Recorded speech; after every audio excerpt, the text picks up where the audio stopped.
The AI bill has come due. Annual budgets blown through in weeks. And now companies are facing a choice nobody has ever had to make before: tokens or humans. This is the first time ever that I can remember that technology costs the same as people, and you're making that comparison that, hey, choose tech or people. We've never had that conversation historically, because tech is a fraction of the overall cost of any operating business. Companies say, hey, if we could optimize one thing, is it the number of employees that we have? Or is it the AI spend per employee? Where humans are kind of like parameters, and the AI spend you give that human is kind of like, the compute when you train a model. So it's a very interesting resource allocation problem that's emerging. That AI budget, which is growing, is coming in lieu of future headcount growth. If tech now costs what humans cost, every company in America is about to start asking which one to keep. Here's what the people inside that decision are seeing.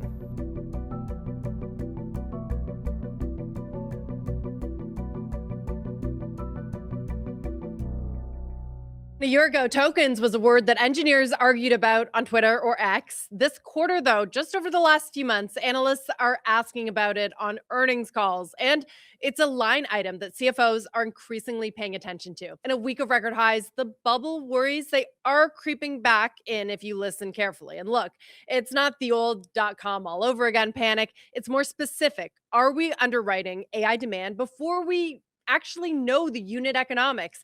Companies, they are blowing through token budgets. Inference costs, they're showing up in the margins. And customers are starting to ask whether they really need the most expensive frontier model for every single workload. The whole AI supply chain, it is priced off of one very large assumption that demand stays enormous and price insensitive. And we've seen this movie. In 1999, the internet was real too, but the market modeled perfect demand before the economics settled.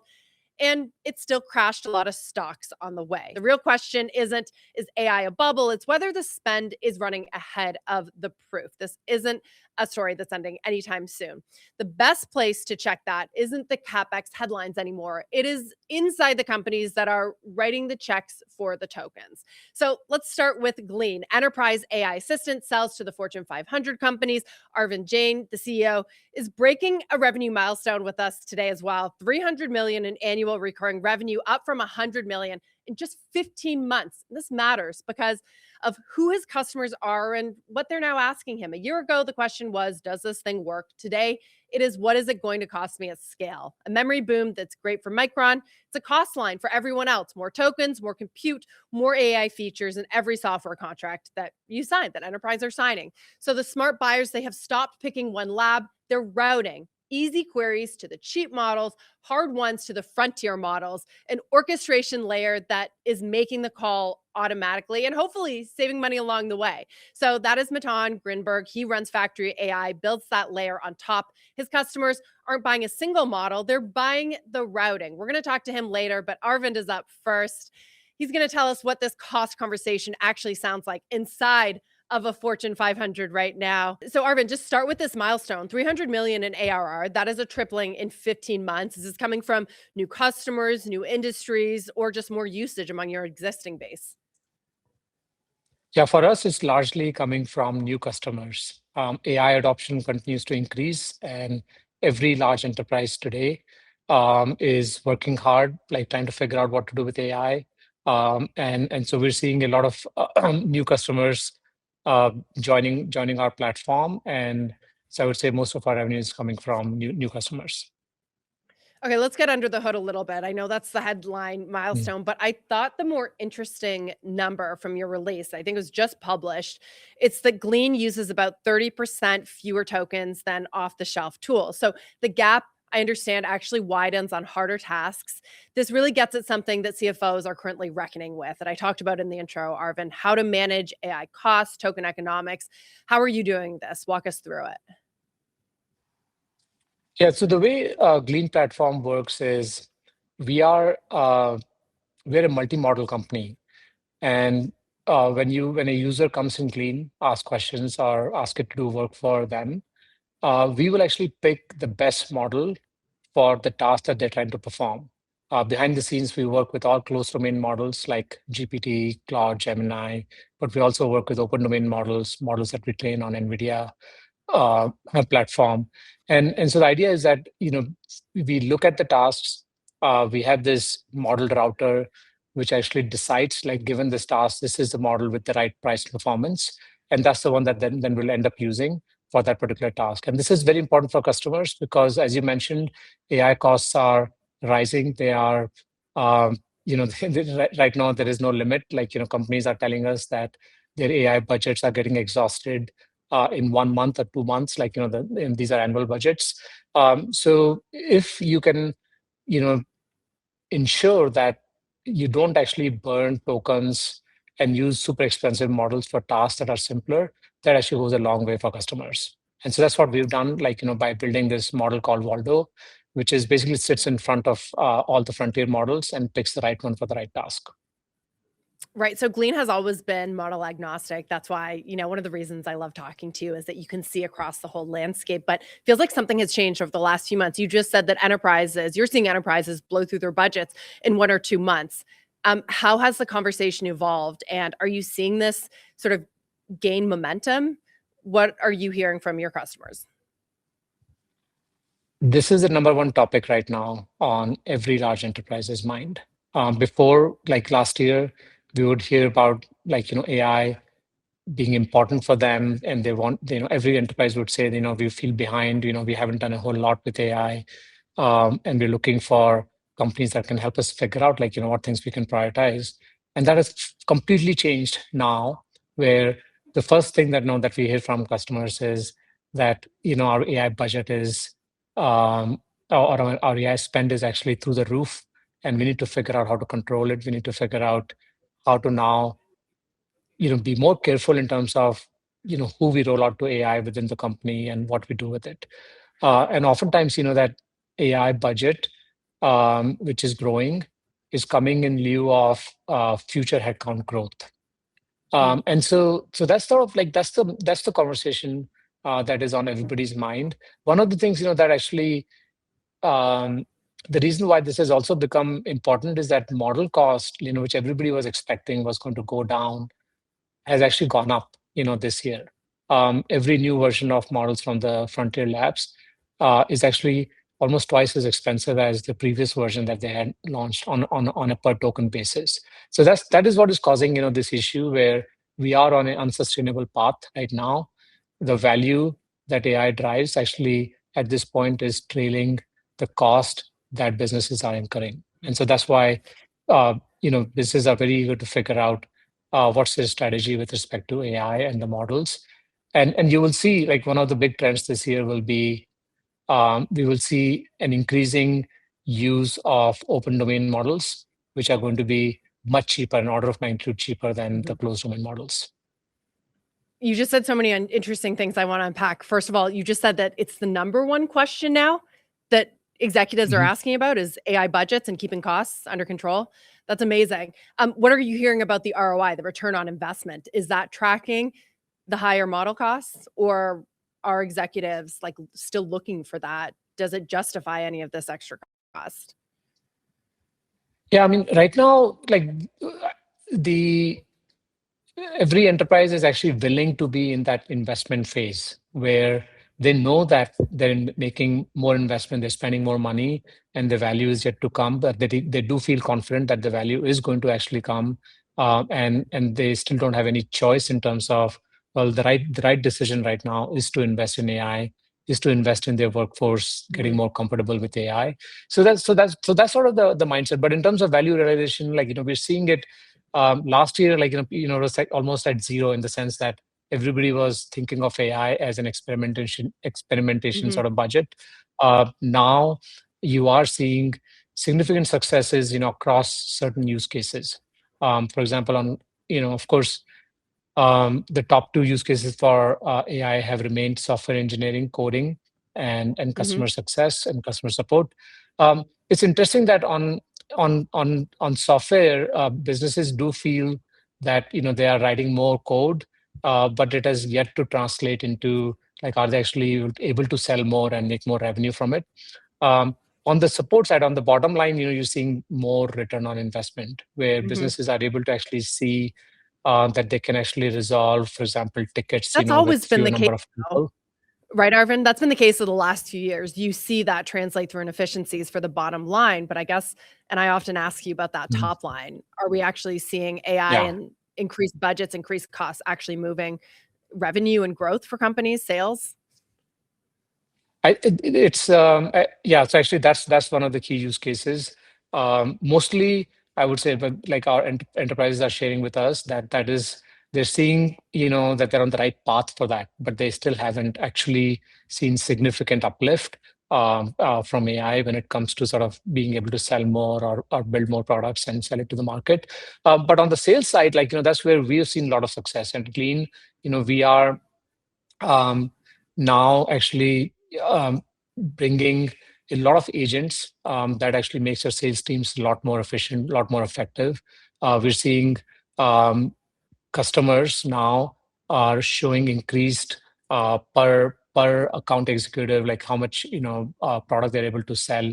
So that is where you're seeing productivity like at a when you measure it at a individual level, you're starting to see higher productivity for your business development reps, for your account executives. But Right. it's not actually gone into measurable, like that, hey, like look, I'm able to sell 10% more, which I can Right. fully attribute to AI. Which is really key, right? That's what a lot of, executives are looking for, especially if you're not seeing 10% increase in sales, but you are seeing 10, 20, 30, 50% increase in AI budgets. That's an important gap. You said something else interesting, Arvind, that I want to go back to. You said that AI costs are going up in lieu of headcount. What did you mean by that? Yeah, so so enterprises like say there's a company, they said that we're going to spend $1 million on AI this year. And like 3 months in, now they're spending like $5 million or $10 million. Now, where is that money going to come from? So as that spend happens, people are looking back at their financial plans and they have to sort of hit those plans. And the only way to actually make room for that is to actually ask your teams that, hey, like whatever new headcount that you were going to add, you're going to actually you will have to reduce those and you pick between tokens or people, so that's we're hearing that conversation happen. Wow. That is the conversation right now. So it's not like that you take AI and you replace people who are in the role today, but the easier thing for you to do, of course, is that growth that you were planning to have in terms of people, that you can actually slow that down a little bit. What are they deciding? If the decision is between tokens or headcount, what are companies deciding right now? I mean, it is like there's no, like in some sense, it is forced because, the financial plan is locked in. Like, you don't have dollars to produce. AI token spend is continuing to rise, and they're making the call to actually keep that going for now. And so mostly what we've seen in these cases where the spend has become so high, some of that future headcount has been reduced to make room for these Right. AI budgets, but nobody's slowing down on AI. Right. No one wants to be the first to say that we're going to cut back on AI, essentially. So you're kind of locked in this like dilemma where you're kind of damned if you do and damned if you don't, right? You said that model costs are going up. Assuming you mean on the frontier, right? Because there's like a cohort of models, the most advanced ones from Anthropic and OpenAI, where the costs are maybe going higher. But then there's this whole cohort, you mentioned it, of open source models where costs are coming down. Is that the right way to look at it? That's right. So open source models are actually much cheaper, but they're not a big factor today. If you look at any enterprise and where bulk of their spend is, 95% of it is going to be on closed domain models. But that's going to change this year, hopefully. Wow. What does that mean for the frontier models? Do you think that they're becoming more comfortable with the open source models? And I mean, are the best open source models Chinese ones? Today they are, and but I think there's a lot of development in the US now in terms of both. There are companies, that have gotten started, to sort of contribute to open source models that are built in the US.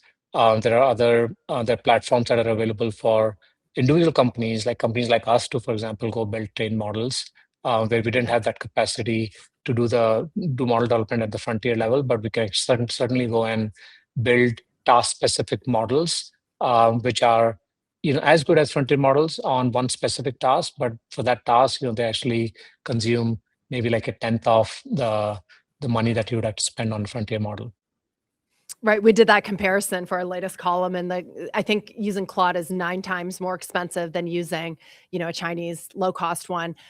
If 95% of enterprise use right now is frontier models from OpenAI and Anthropic, and let's say Gemini, what do you think that number is at the end of this year?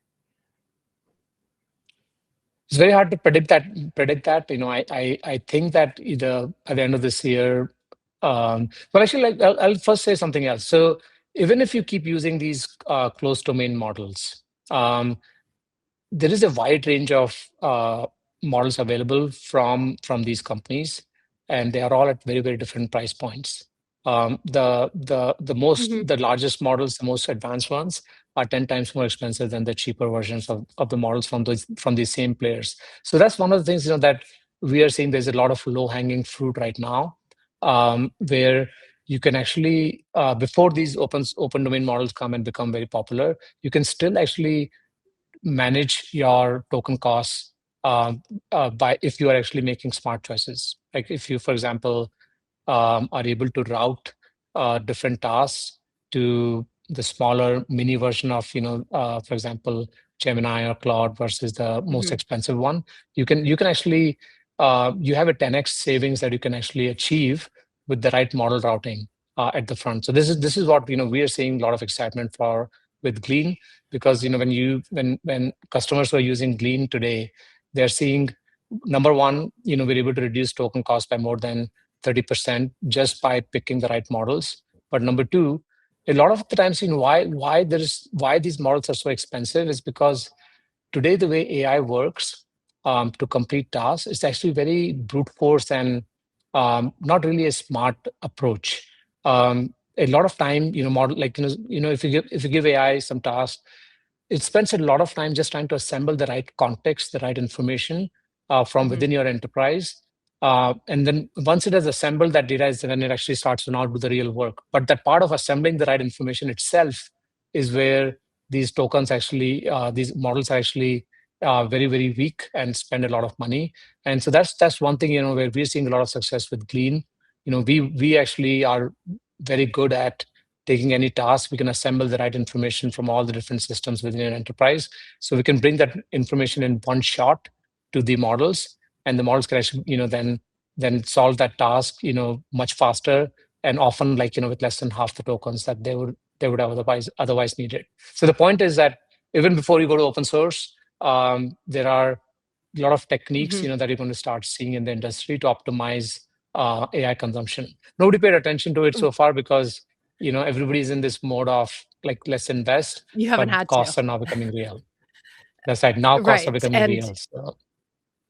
I mean, that stat you gave me is just incredible, that 95% of enterprise use is on the frontier model. So you're saying, though, that you can go from an Opus to a Sonnet, not necessarily an Opus to a DeepSeek or a Kimi. What are you seeing, though? Like, why would a company? Oh, you can. Would a company want to use Sonnet versus DeepSeek? What should companies be looking for? Is one better than the other? It feels like there's been a lot more development on the open source side. Yeah, I mean, look, at that lower cost.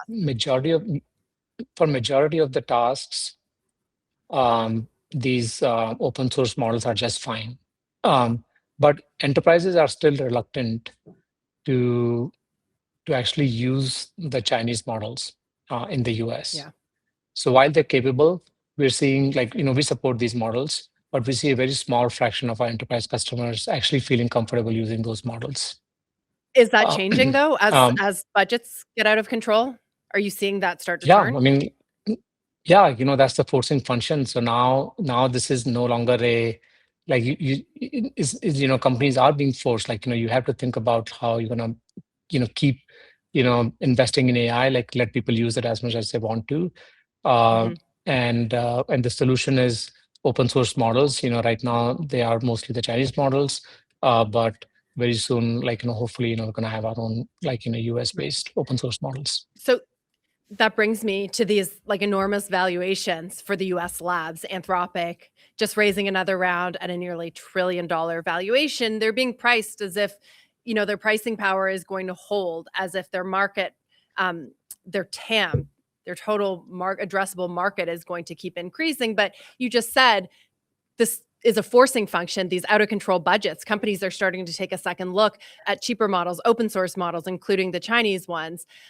So I just wonder, like, you have taken a company public, Rubrik, your former company. So you've actually walked a company across that line. What do you think that public market investors need to figure out about the upcoming batch of AI IPOs like Anthropic and OpenAI, given the conversation that we're having right now? Well, for one, I feel that in the AI industry, it is so fast moving, and the sort of the underlying foundation keeps changing so quickly. So it's a very difficult, uh, uh, investment, whether in private markets or in public market, for anyone to make in these companies. And it's actually, and for the same reason, it's very difficult for companies to actually even think about going public. Like, for example, at Glean, we have a decent revenue base. We are going to be at scale from a revenue perspective, but we don't feel like right now the market is well defined, where it'll have the stability that public markets typically demand. So Does we won't SpaceX see, change but I that? think, Well, SpaceX well, I and, mean, no, reportedly Anthropic and OpenAI are moving towards their own. What do they see that yeah. Glean doesn't see? So, it's hard for me to say. Capital I think requirements? SpaceX is no, look, SpaceX, first of all, is a very different business, right? Like, AI is part of it. But when you look at Anthropic or OpenAI, they have really amazing businesses from a growth perspective. But I mean, there is that big, open question that, will that dominance actually last? I mean, you've already seen in the last 1 year the crown sort of keep shifting from one player to other. So we are fundamentally in this place where nobody has the real answers for what happens next year or the year after. But I can tell you one thing, that the way AI works today, it's not a great technology. Like, it's very powerful, but it's very inefficient, and the cost that you have to incur to get work done with AI is not at a sustainable level. This is the first time ever that I can remember that technology is cost the same as people, and you're making that comparison that, hey, choose tech or people. We've never had that conversation historically, because tech is a fraction of the overall cost of any operating business. It's a really wild trade-off when you put it like that, tokens or humans. Really interesting discussion. Arvind, thanks for coming to us and breaking that milestone as well. 300 million ARR. Excited to see what you guys do next. And I'm sure I'll talk to you soon. Thanks again. Thank you for having me.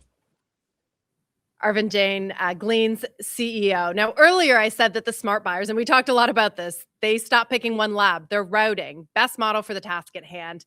So someone has to actually decide which model does which job. Glean's doing that in a way. And so is the company of my next guest. Factory AI makes AI agents for software engineering. And because Factory routes work across every frontier model, Matan sees something the rest of us are just guessing at, which model actually wins for which task at which cost.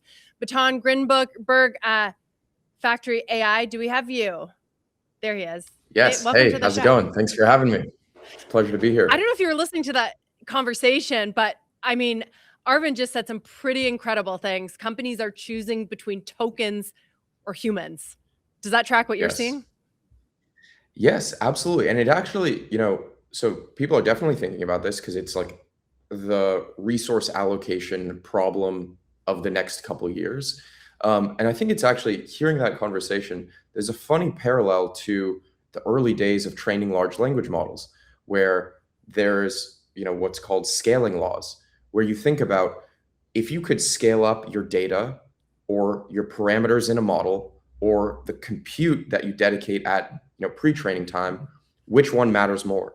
And it's a very similar resource allocation problem that companies are now facing, where companies say, hey, if we could optimize one thing, is it the number of employees that we have, or is it the compute per employee, or the AI spend per employee?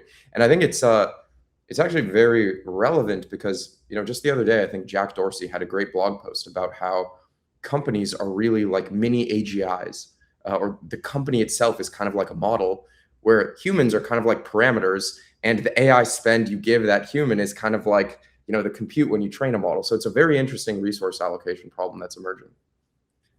Right. It feels like Jack Dorsey at Block sort of like blew the doors open. I know there was a lot of skepticism as well about what he was doing and did he overhire, but it's become a pattern. We've seen a number of other companies follow. So what does that tell you, Matan? Are companies choosing tokens over humans?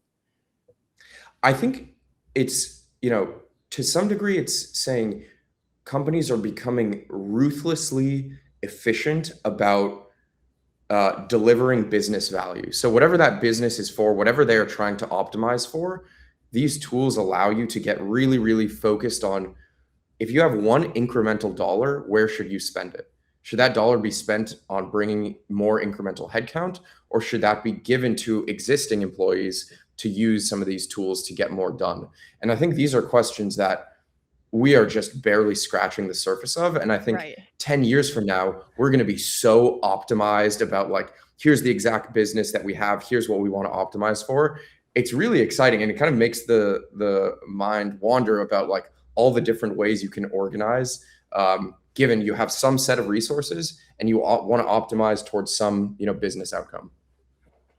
Right. And it also is the source of a lot of anxiety, right? For the current workforce, excuse me, Totally. that, AI is going to win out. But when you talk about business outcomes, I feel like that is far from settled, right? We have AI budgets Yes. blowing up. At the same time, you have executives like Uber's COO saying that, the ROI isn't really there. Like, where are we? Do you Yeah. think that this pendulum could swing back and companies could say, hold on, we're not actually getting enough bang for a buck in terms of buying all of these tokens? Maybe we need to start hiring humans again. Totally. I mean, I think we're very much in the early days where I don't think anyone is even close to being optimal in terms of the exact way they're using tokens and even measuring the ROI there. And even like, I'm sure people are going to make mistakes where, a lot of these public companies are getting pressured to, reduce headcount, which is obviously very volatile and a painful process. I think the reason why on the macro scale, I'm actually optimistic is engineers are incredibly smart.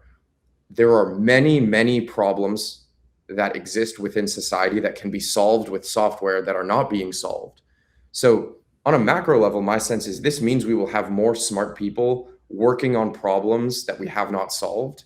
So like on a net, I think it's good. On a short term, I think there's obviously friction while people are kind of, Yeah.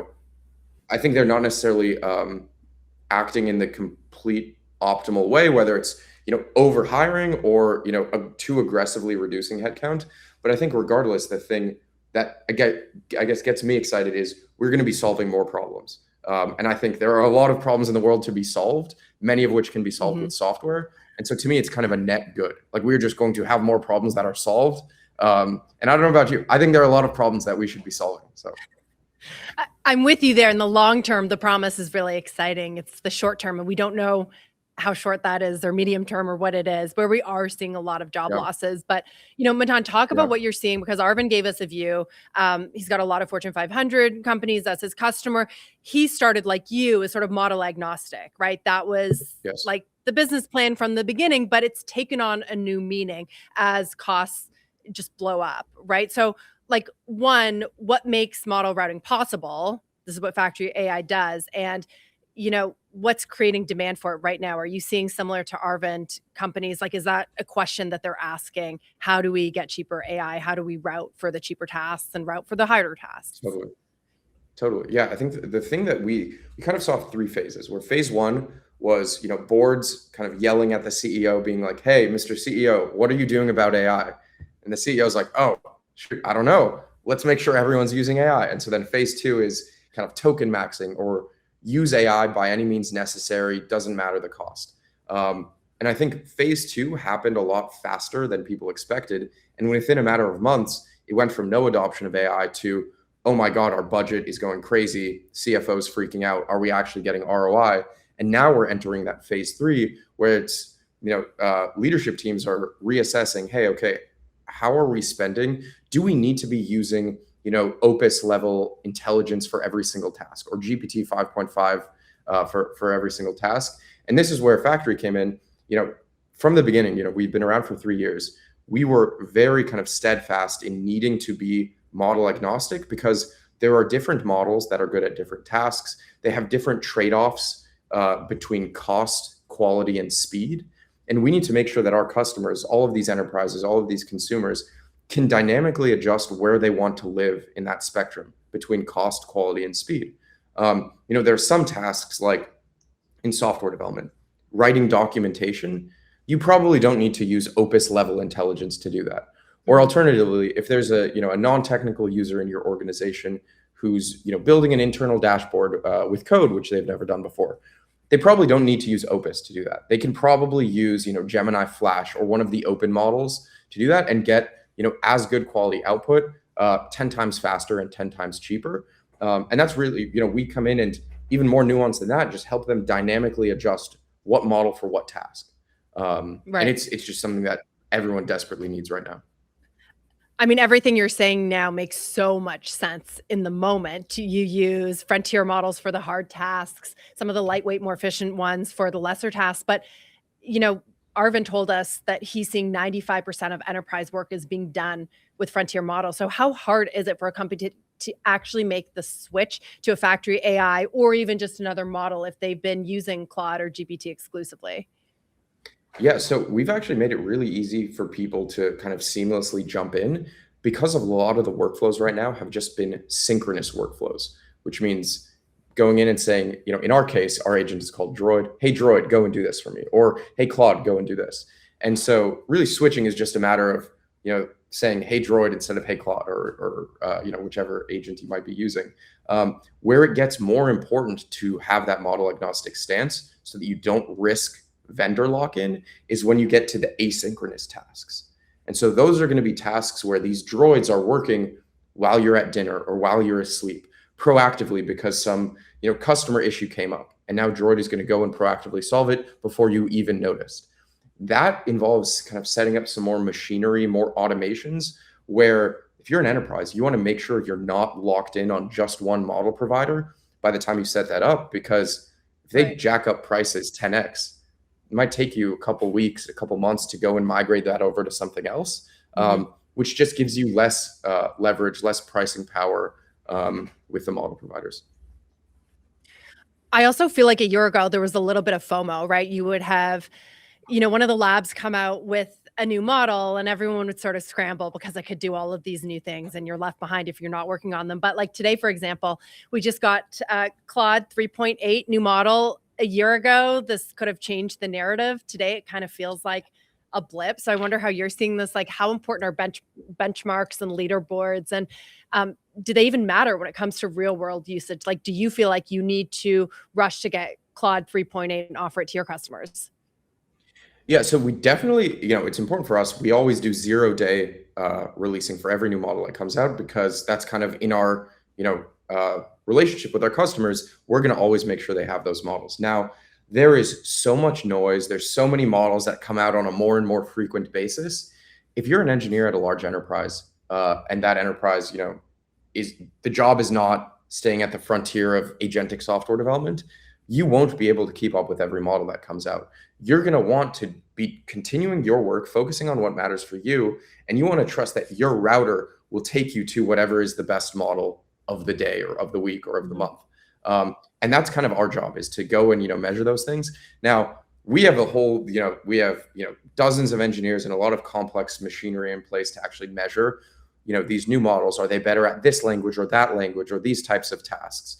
And then based on that, we route accordingly.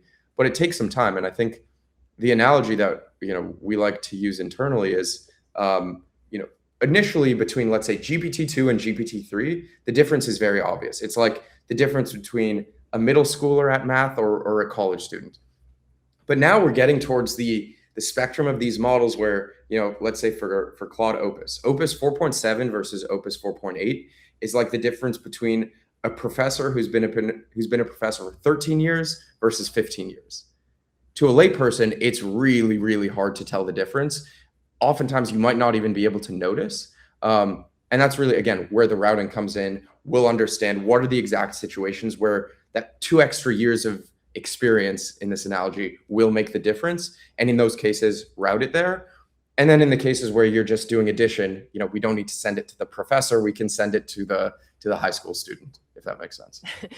Right. And many of the problems that enterprise are trying to solve for could have, a tenured 13-year professor versus a 15-year one, which makes this whole thing very interesting. I mean, also your point that it takes time to figure out what they're good at is true. Even as a consumer, I switch back and forth to try and it takes time to figure out, which is giving you slightly better answers, which does matter around the edge. Okay, let's get to sort of the fun part of this, Matan, if you're game, because I know that you are looking across all the models. You're using AI yourself all the time. So let's do a little bit of a model ranking. Which model are you personally giving like a serious coding job to right now? So just me personally, I find that, so I'm very OCD generally when I work. And I find that OpenAI's GPT 5.5 is very, very OCD and meticulous. Like if you give it a list of 50 things, it'll go detail by detail, like every single one, make a plan. And typically I'll actually then route to one of the open models, GLM 5.1, to actually execute on the task. But in terms of the planning, GPT 5.5 is very OCD, which satisfies me. Whereas like Opus, I find sometimes it's very friendly, but sometimes it's like, okay, these first 30, let's do those last 20. Trust me, we can do it this way. You're not going to need take it. our word for it. Slap on the back, I got you. We're all good. I'm your best friend. Like, let's go do these instead. And so, you need a lot of trust to do that. Yeah. So then when did you make that switch? Yeah, Sorry? I hear you. But when did you make that switch? Do you think other people are doing this too, from Claude Code to Codex? Yeah, I think that was about 2 months ago. OpenAI recently went really, really focused on improving their models for code in particular.